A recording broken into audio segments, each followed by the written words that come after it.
Ani, bonjour. Hello, everyone. Welcome back to the next edition of our Voices of Change Threads, Cultivating Threads of the Future.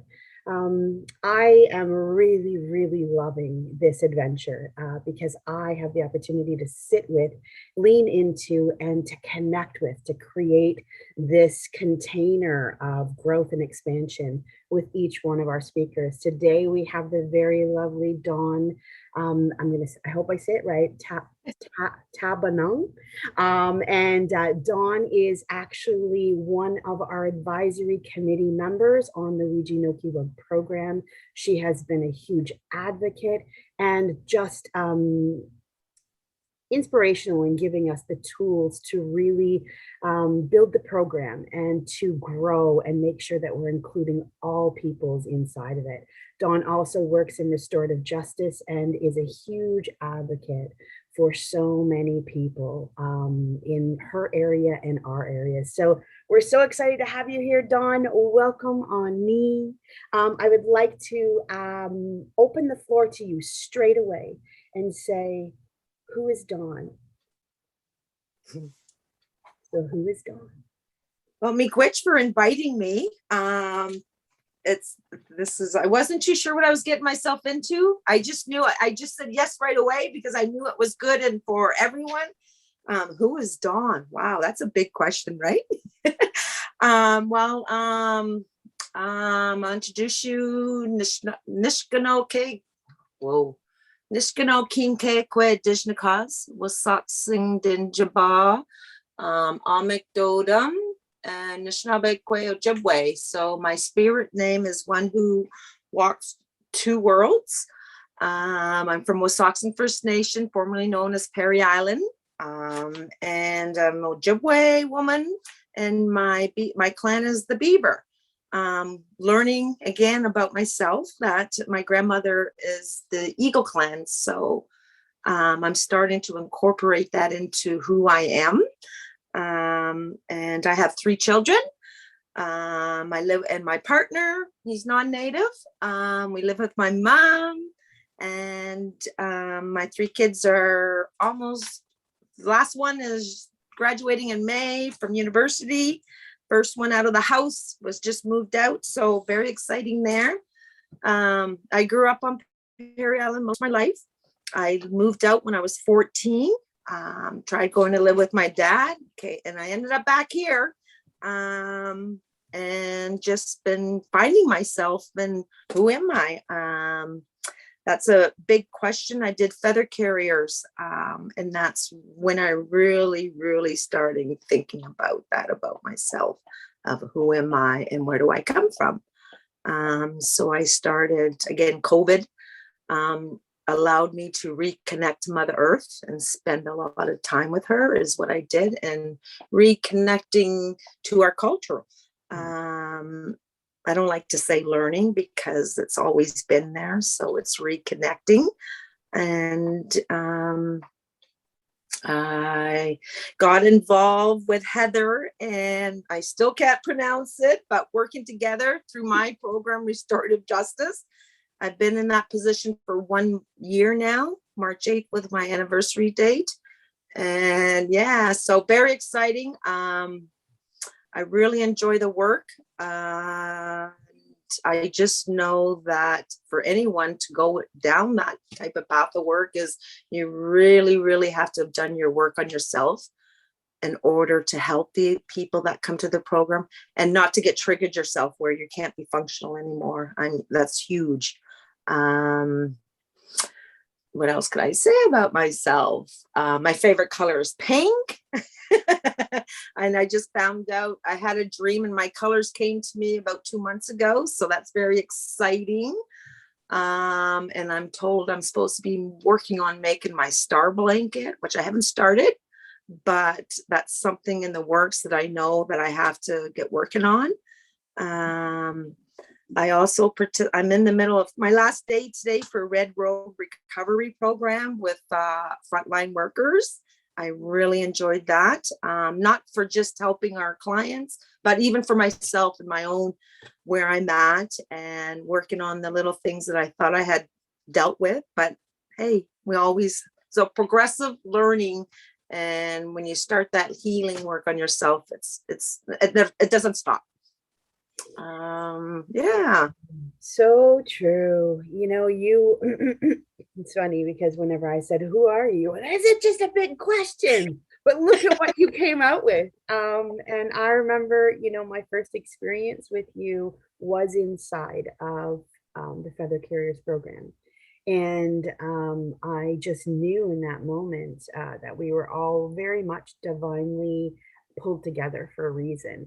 And then I've had the opportunity to not only work alongside you here within the advisory committee of the Ouija Nokiwag program and attending different events, but we have also participated in mutual collaborations like the Red Road to just put ourselves in to the experience, right? And you're so, so spot on whenever you say that we are constantly learning when we're doing this work for the people that we're showing up to support. It's so very important to keep the anchor inside of ourselves and make sure that, we're not engaging and we're not falling off, because that does hurt the people that, we're supporting.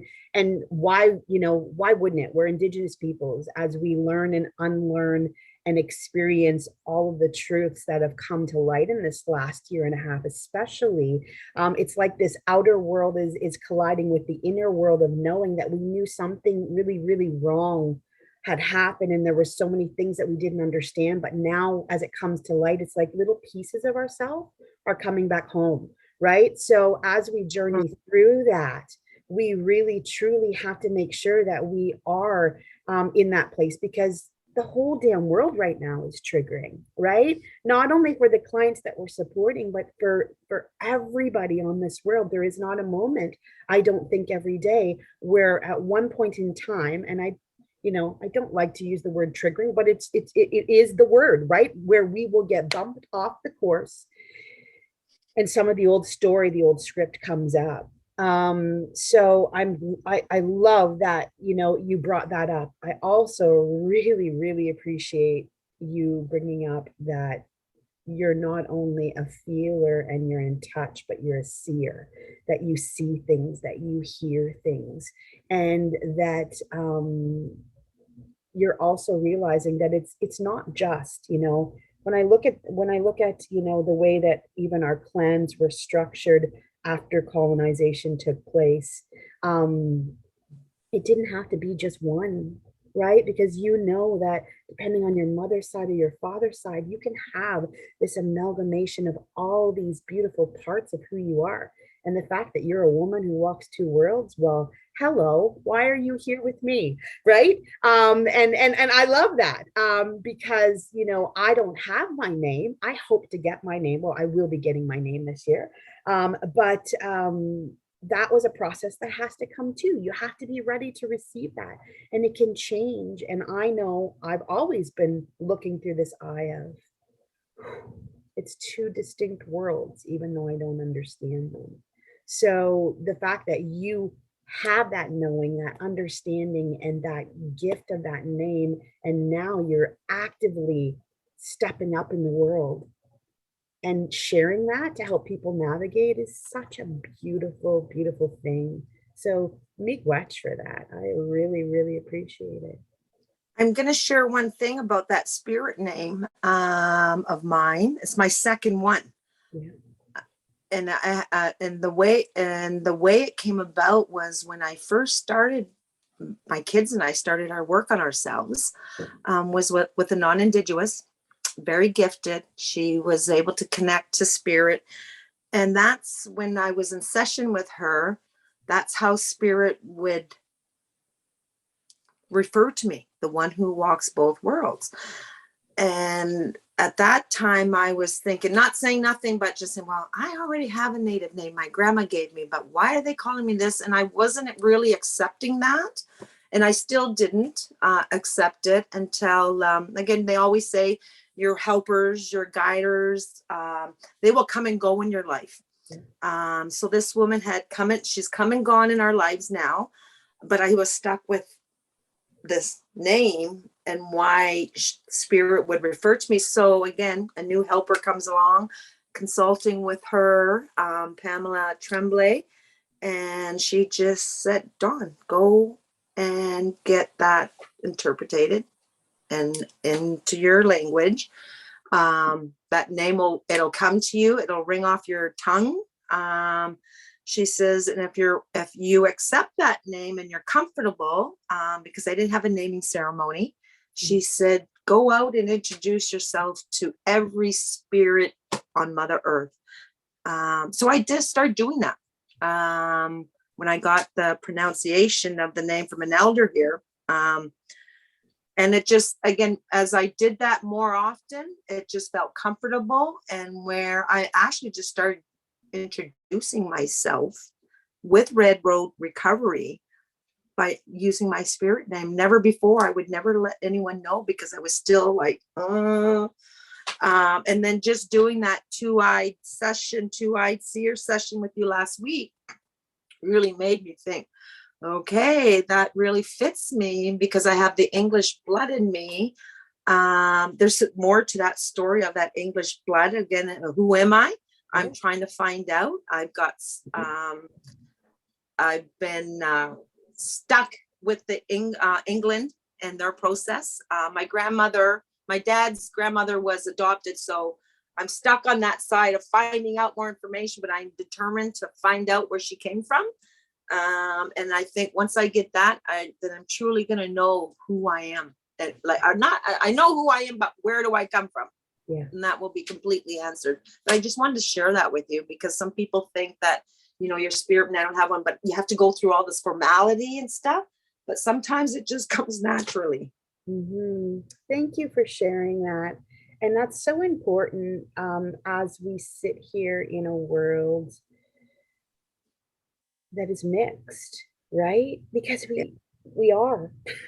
It just is. There's beautiful parts of both of these worlds that are in us, and understanding that who I am, where did I come from, and how do I belong, or what that looks like is so very, very important.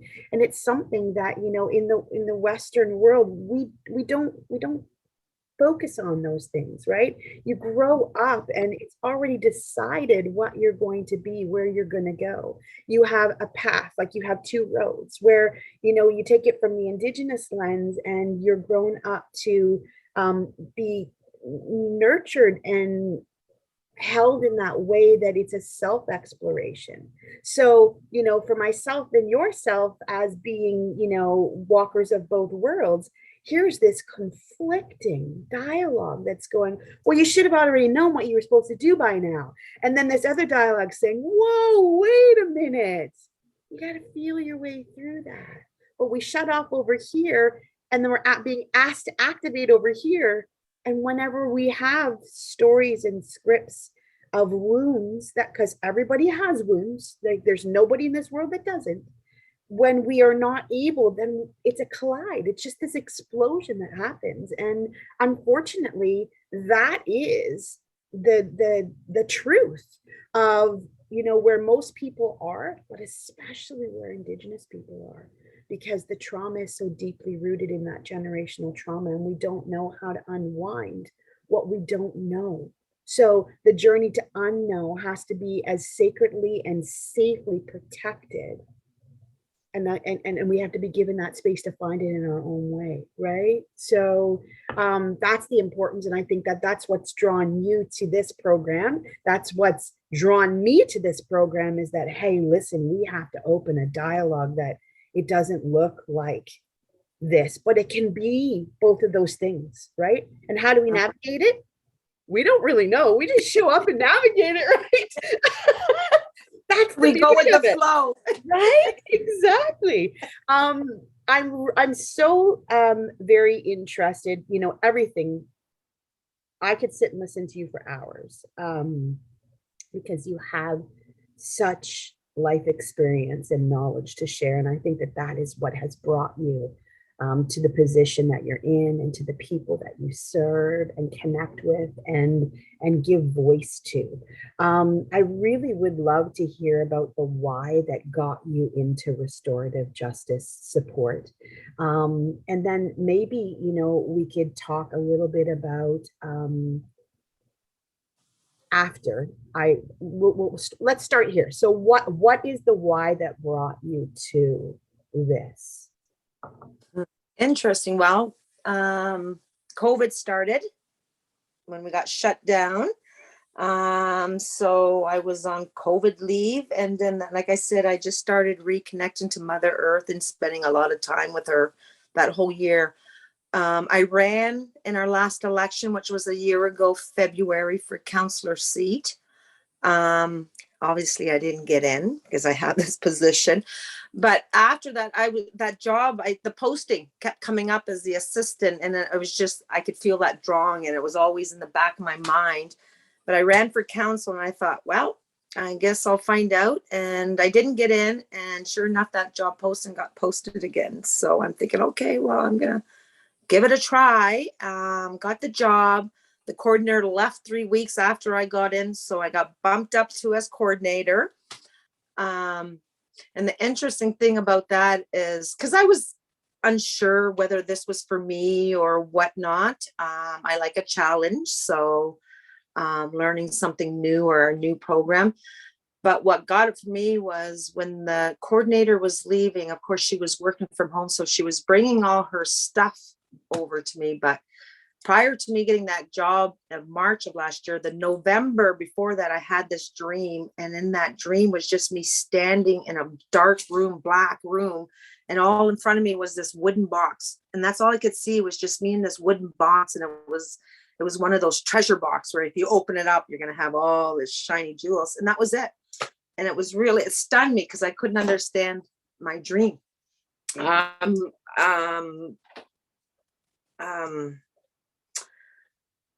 So anyways, you have a dream, you let it go. And when Florence brought me all the program stuff, she brings me the program bundle.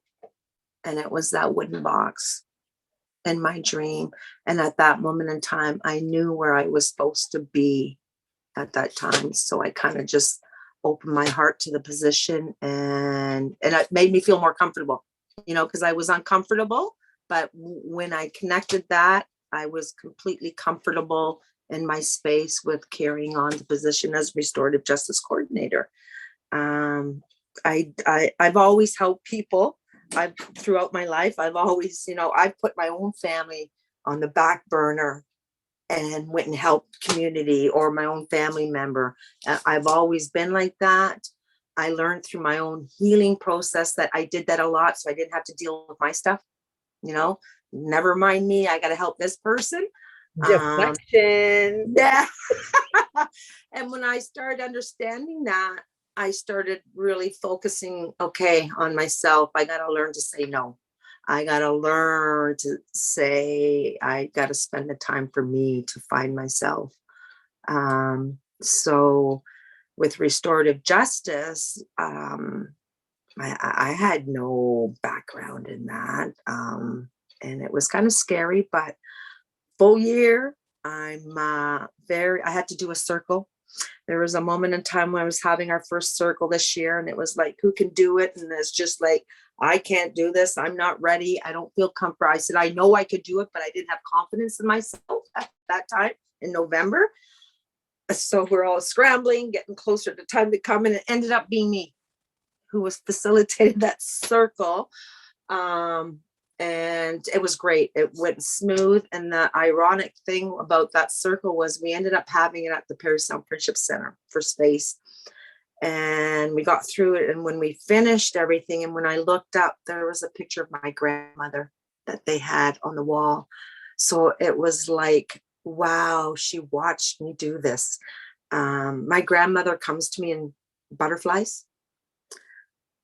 So it was, and I just learned that last year, how she comes to me. But it was like, it was just a proud moment for me that my grandma was there. And, I wear my buckskin dress for circles. It was funny again, that story with when I bought that dress and my bundle and how it came about. It wasn't, I didn't go looking for it. It came to me, and I didn't understand it back that time. Why I bought this dress. I'm not going to wear this. It's too hot to wear to a powwow because it's completely buckskin. But here it is. I have a purpose to wear it. And then it was just like, it's almost like a wow moment, right? Yeah. Oh, you've given me goosebumps. I had it it just speaks to the inner ways and knowings of being connected and listening with all that we have. Um, that is so deeply ingrained in our Indigenous culture. Um, and you know what you know. And we say in program, we don't know what we don't know, right? So that is also that secondary reminder to say, hey, I don't know you. I've got to listen. I've got to watch. I've got to do, you know? But wow, the dreams, the box, again, I mean, it validates for me that you truly, you know, are divinely connected, and you have that gift, and what a great thing to bring into this position, into your position where you are right now. What are, so for people that maybe aren't aware of the things that you would do in restorative justice, what are the things that you would do, and why is it so important that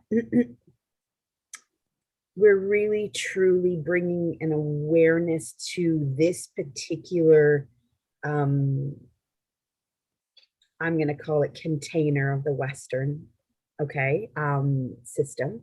I understand why, you know, but when we're understanding the why, we also have to take a look at how we got there, and, you know, and the graphic of people who were there and what the story looked like. And we know that as a result of generational trauma, and the ripples of that decimation of, you know, everything that we knew, it literally wiped out generations of knowing, understanding, connection, and power, personal power for Indigenous peoples. So when you are getting into these situations, again, if we go back to the we don't know what we don't know, then let's learn about why we're here. What happened? What was the story? What brought them here? Oh, you know, and then we can start to come up with a plan that fits them, that supports them to put those pieces back together so that they can fix what they need to fix. So what is it that, you know, you bring to that, and what do we need to know about that as a society, as peoples in this world? Restorative Justice, I'm not too sure what year, but it's funded by the Ministry of Attorney General's office. We all know that we did this prior to contact, was our ways when we dealt with wrongdoings within our communities and our tribes. So it was a court case, an individual court case, Gladue, where this came about. So just a little history for our program on moccasin. We've had our restorative justice program for over 20 years. We funded it ourselves. Dr. Connors was a big part of it with regards to training, the committee, all involved, and it stems from back again a incident of sexual assault. That was history repeating itself, of course. So, and it was a bunch of women who got together in our community, said, we really need this. So they did all that work. And then when the Gladue case happened and then the ministry started funding it, they applied for funding, and now we're funded by the ministry. So we help people who end up finding themselves in their mercy with the courts. And again, it's all that, doesn't matter what age, they're young, they're old, some are continuously in that system in and out. So I help those people with regards to anyone who wants to come into our program. It's all about taking responsibility. So they're taking responsibility of their action. So that means pleading guilty in court. That gets a stay at that point. They come through to our program, do that work with the healing, because that's what it basically we're working on. And it's again, when I think of Every Child Matters, we work with the inner child, right? Of our clients that do come in, and it's about getting them to start their work on their healing journey. Bottom line, that's basically what it is. So that's a lot of work. It's very I tell you, it's them, because they're not ready. They're being almost forced to do this work, the clients that come, right? So they're not ready. So it takes longer. And we all know, and I know myself, that when you start the work, you have setbacks, right? You get back up and you try again, and you just keep moving forward. My cat's here, so now he's trying to so it's I find I like it because it's rewarding, because I just know personally myself with the work I've done. I mean, I was there. Fortunately for me, I didn't drink. I knew my upbringing was a lot of alcohol. So I knew that I didn't want to drink. I mean, I did indulge through my fast life and stuff like that, but I knew not to overindulge, because I did have one experience with the alcohol and I hurt someone. Luckily, back then, no police were involved. At that moment, though, I knew that I would never get myself to that point of being so drunk and doing that, because didn't understand it back then. But now, that was all that I had pushed down, right? Came out that night, and I really hurt someone. So didn't do a lot of drinking. And again, for me, it was about, we talk about everything comes in cycles in the circle. And I quit drinking when I was 26. I woke up New Year's Day with someone beside me, didn't even know who it was. So it was like, okay, I really got to look at myself, right? And then the children came, and I knew I wasn't going to drink with my children, because that was one of the bads. I always said, we got to learn to let the good cycles keep flowing. Those bad ones is what we got to stop. And that was one of the things for me, was not drink. My children have never seen me drunk other than once in their entire life. My oldest is 26, and I scared the shit out of them. It was fun. I wasn't eruptive, but I was just having fun, and they never seen me. I like to howl. So when I howl, it's pretty loud, especially when I have a little bit of whiskey in me. I love your honesty, and just, but these are the real things. This is the threads that I talk about. This is why this is so important. And these conversations are so important for me, because people need to understand that we all have light and dark. I'm not going to call it good and bad. I'm going to call it light and dark. That they're equally there for a reason. We learn to navigate them, and they make up who they are. This shame and blame and all those things is just this, blanket that's been thrown on us all, to really silence ourselves. So, yes, I'm not saying, that yes, you should be doing this and yes, you should be doing that. I'm just saying that whenever we can come to that understanding, that it opens up that ability to be present with all of our pieces, right? Yeah. And learn from them and grow from them. That's teaching, right? Right. Yeah. Yeah, right. You got to acknowledge all the dark side, and okay, flip over and acknowledge it, accept it, let it go. Yep. Right? Walk that shiny side of that sweet grass. Absolutely. And see, and I love how, throughout this conversation, we've talked about this circle, right? Because that's very predominant in our regional keyword program. That is the basis that we built things around, to give that understanding of how deeply impacted the circle has been through that colonization process, and how important it is to, and I love what you said, bring those good circle moments back around and strengthen them, and remind them that, okay, it's okay. We know that the bad stuff happened, because everybody might be saying out there, what do you mean the bad stuff? I mean, I know that we know the bad stuff, but how can that bad stuff keep going and going and going? Well, inside the program, you learn that, with Indigenous peoples, we have a life cycle that we learn things from at different stages. And when those stages are interrupted and impacted, whether it be from trauma, and we all, so if we take it back to ground zero, colonization happened, children were removed, and two parts of the wheel were pulled right out of the wind. It impacted the other two parts because then it was like, what happens? And we got lesser versions. And then as we went through this, the wheel kept going, the cycles kept going, but there were so many broken, disconnected, disjointed, and anybody who came back into that wheel had a different version of what that teaching would look like.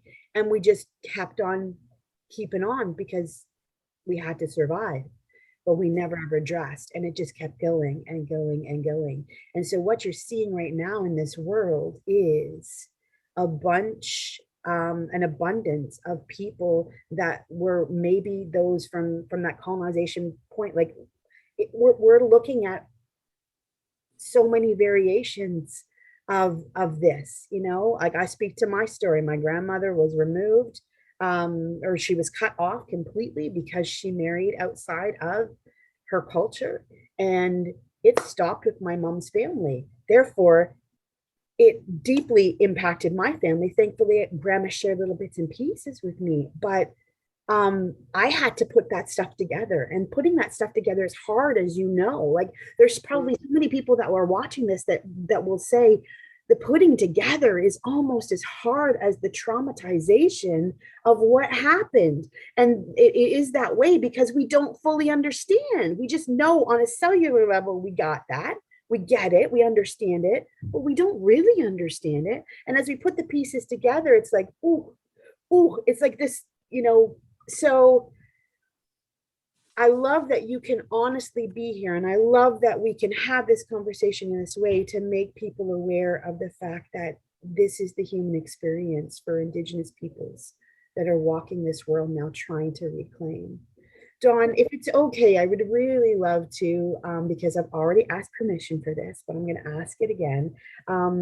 Inside the program, we talk about the residential school system. We talk about the day school the day schools, and then we talk about the 60s scoop. I do know, because you've expressed it, that you were a day school. You were part of that. Would you be willing to share whatever you feel inclined to share that would give people the awareness and understanding of what that looked like, and how it impacted you to bring you here? Now, I want to say, it impacted you in negative and positive ways, because you're here. Look at what you're doing. You're showing up and you're being in present and doing this good work. So this is not a victimization story. This is very much an awareness story to grow from. So if you would, I would love to hear. Okay, yeah. Yeah, we had a Ryerson Indian day school here in our First Nation. My mother went to day school here. My grandmother went to day school here. So personally, when you think about that, why they had the residential schools and then why day schools, with what we're finding out today, with all the babies and bodies we're finding, I think they ran out of space, to be honestly. So they thought, okay, we need to, so they started opening up these day schools on the reserves. That's my personal opinion of what happened back then and why not just keep the one system going, and why but yes, I went to the school here. It's funny because the memories were blocked when I did my work, started doing my healing work. Again, when you start that first process, that first day and those first few sessions, they take you back to that dark side, right? And I found out stuff that I did that was blocked. But my memory with regards, don't have the physical, like I can't think of the things that did happen to me. I don't have a memory of it because it's blocked, but I do know it happened.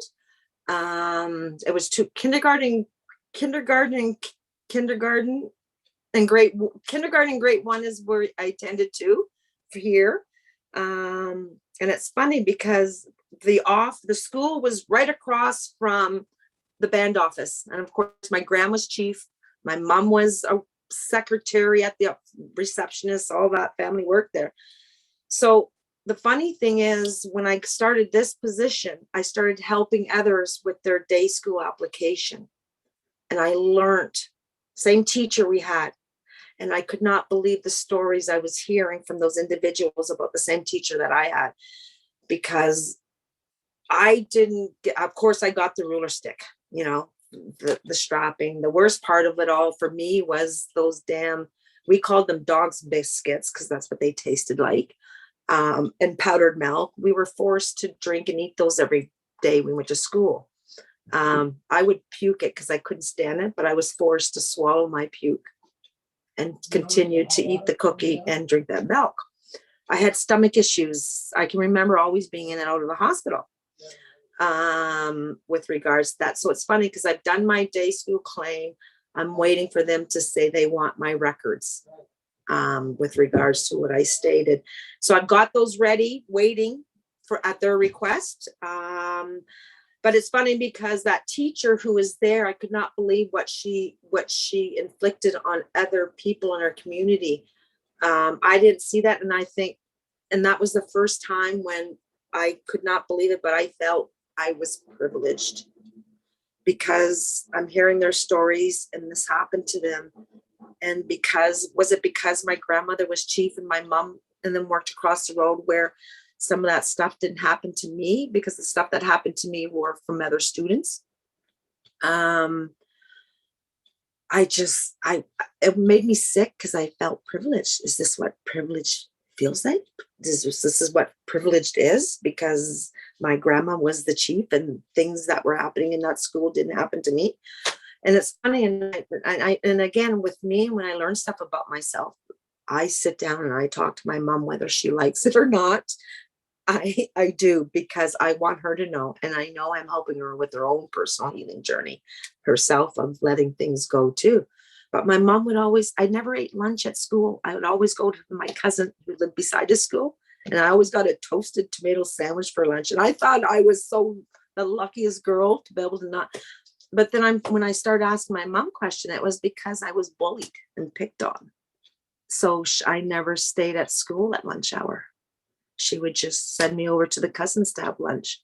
And it was, of course, it was funny because the household was the bootlegger, the little store, cigarette shop, and all the candy. So I got to come back to school with all the candy because they were my cousins who had this place. And of course I shared, but what I've learned now and thinking back, it's like, whoa.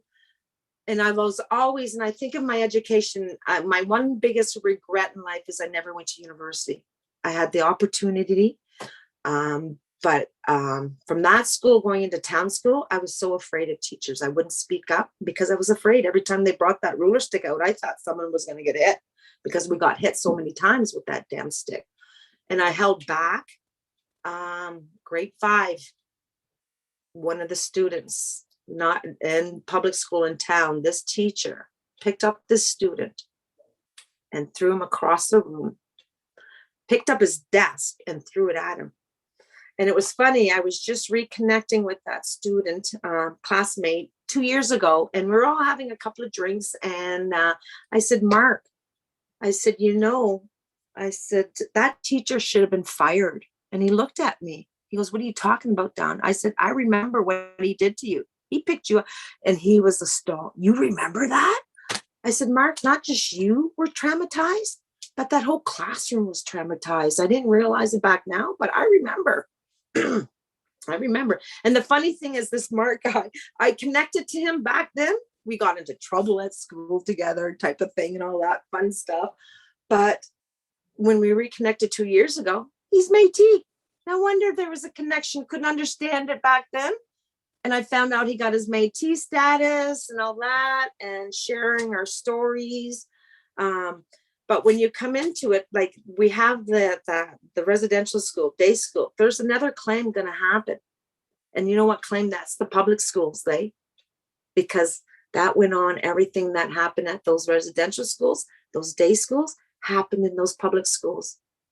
And for our school here in town, one of my cousins, buses always passed on, there was a class action against the school board here, and they won because of sexual abuse. And they won. Unfortunately, a lot of them who started that claim committed suicide throughout that process because it took a long time.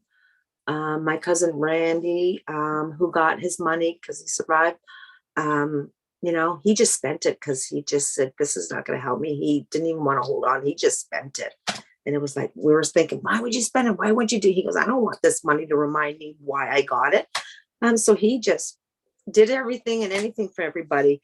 But that's just, again, that cycle with keeping the good stuff going, right? The light and that dark stuff. And how do we stop that cycle? For me, with that cycle, with my kids, the funny thing is with school, when my kids needed to go to school, I sent them to that school where that was done to my cousin.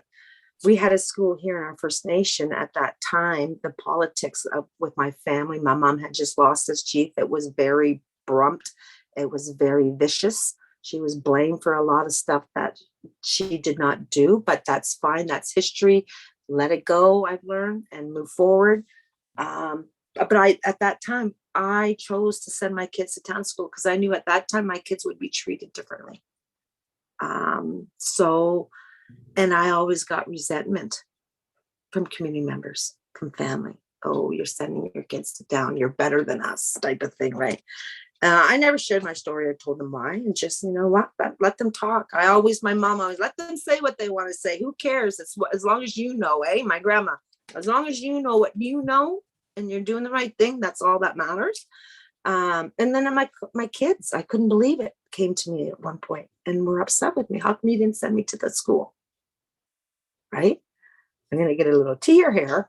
And that was a hard question when the kids come to you. Why? Right? And again, I'm very honest. My kids know my whole story. I told them why.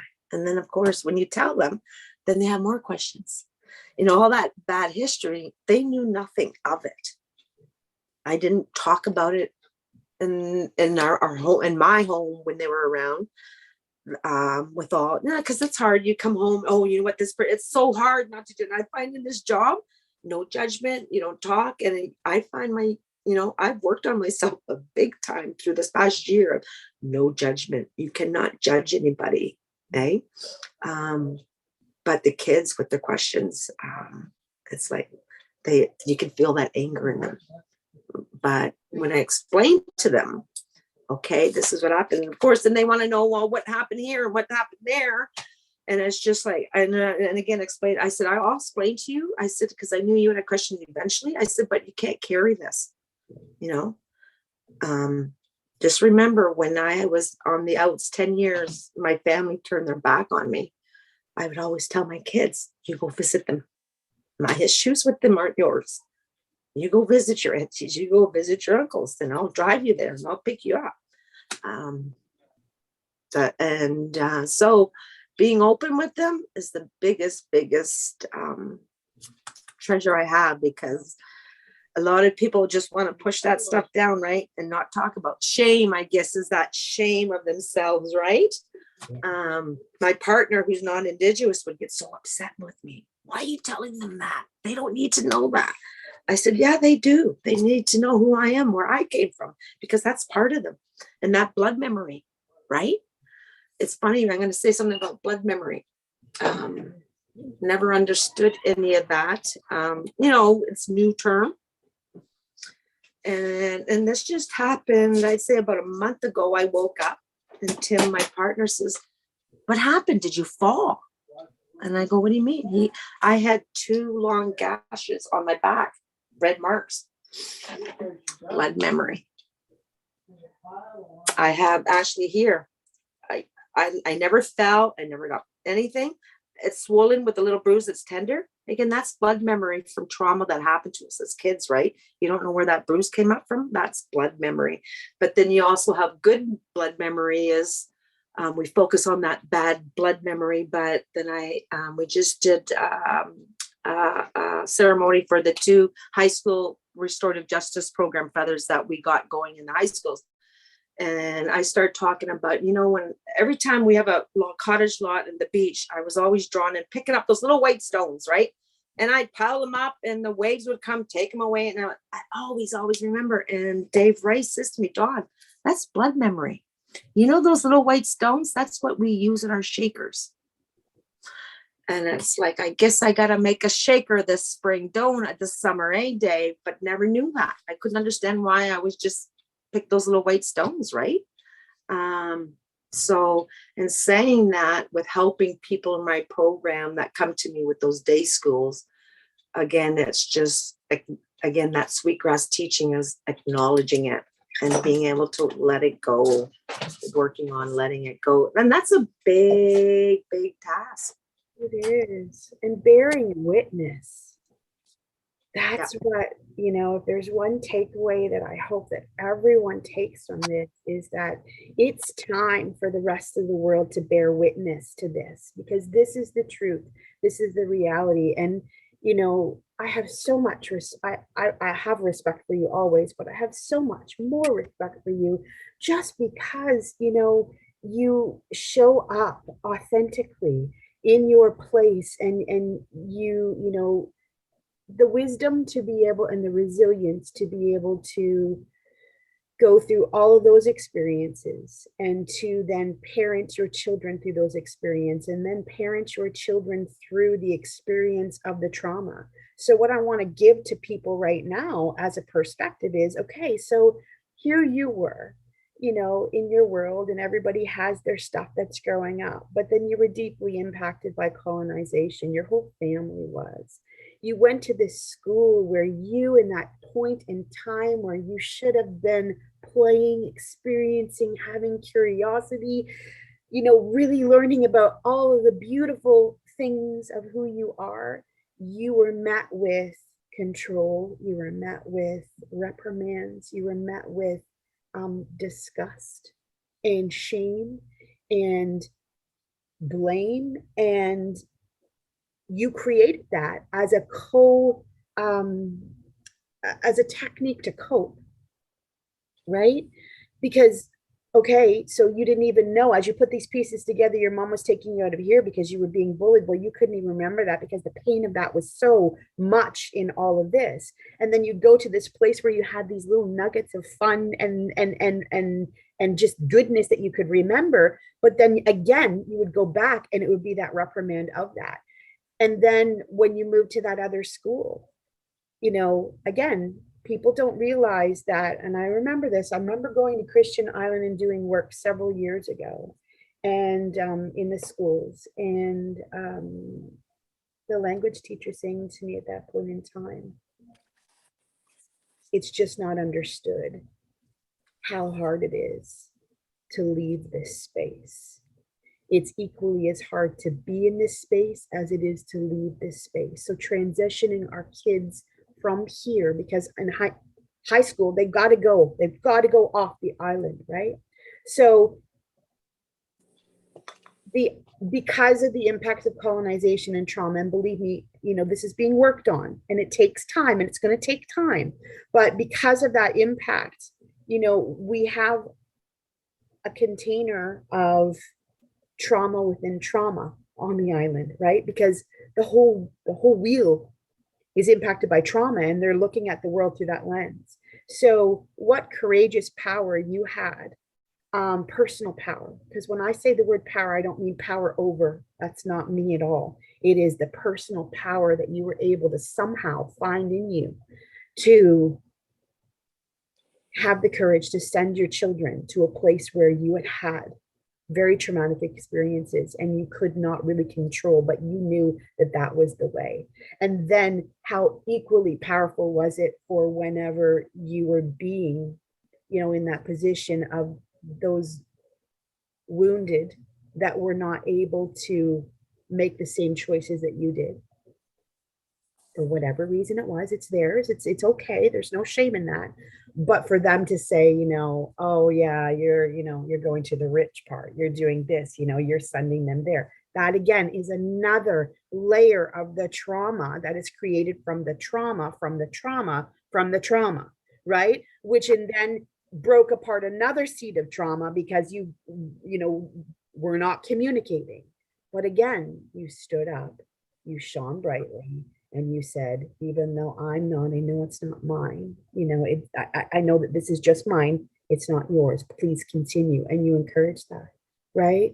And I know personally, when you come out of the healing journey, and I say that, and I'm the first one to also say, I'm not done.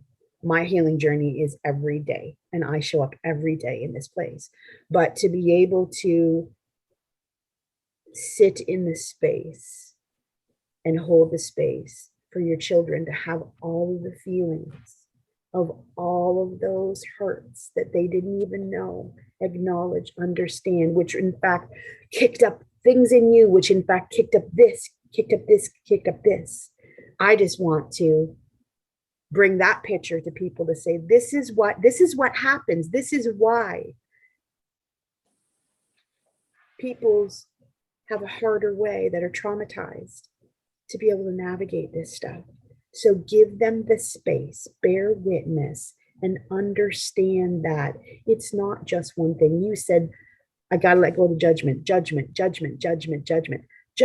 is the internalizing process of trying to figure out and justify being human after being colonized. That's just